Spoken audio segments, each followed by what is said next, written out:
Ош шаарынын аймагында жок азын гүлүн отургузуунун алгачкы этабы башталып, шаарды көрккө бөлөй баштады. Голландиядан алынып келинген тюльпан гүлү көрктөндүрүү жана жашылдандыруу комбинатынын күнөсканасында өстүрүлүп даярдалган. Кышы менен жылуулугун берип, ушул убакка чейин өстүрүп, мына бардыгын бутондотуп, алдын уже гүлдөтүп, кече уже бердик, алды эгилди. Мына көчөлөргө дагына калгандарын Кудай буйруса, мында аба ырайына карап турат, жакшынакай кылып ачылтырып, дагы калганын ушу көчөлөргө эгишти баштайбыз. Аталган комбинаттын күнөсканасында 20дан ашуун гүлдүн түрлөрү бар. Дал ушул гүлдөрдү өстүрүп кароо менен алектенген Таажа апа ар бир гүлгө аяр мамиле жасап, кылдат карайт. Учурда бул күнөскананын кызматкерлери Чехиядан алынып келинген гүлдүн уруктарын өстүрүп жатышат. Алар мезгил менен шаарга алынып чыгат.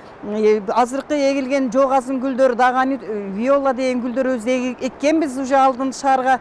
Алар уже гүлдөп бүткөндөн кийин бул экинчи потоку, экинчи немесине эгиле турган гүлдөр. Булар күзгө чейин гүлдү берип турган бир жылдык гүлдөр. Жалаң ачылат. Бир эле гүлдүн 3-4 түрлөрү бар. Мисалы үчүн мына чыны гүлдөр тагепс деп коет. Бул да 3-4 түрү. Мына сальвия деген гүлдөрүбүз бар. Петуниялардын да бир 3-4 түрү бар.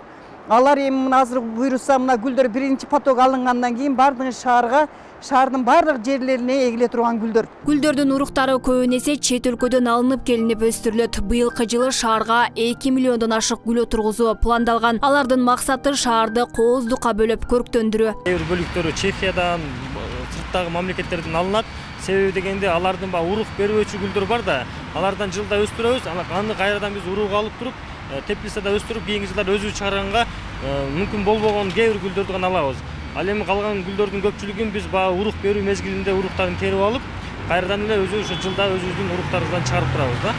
Шаар аймагында 40 миңден ашуун бактарак бар. Жаз келери менен 1,5 миң түп жазгы көчөттөр отургузулган. Мындан сырткары чарба комбинатынын кызматкерлери тарабынан бактарактарды формага келтирүү иши аяктаган. Алмагүл Эркебай кызы, Мирзат Нуманов, 7 канал, Ош.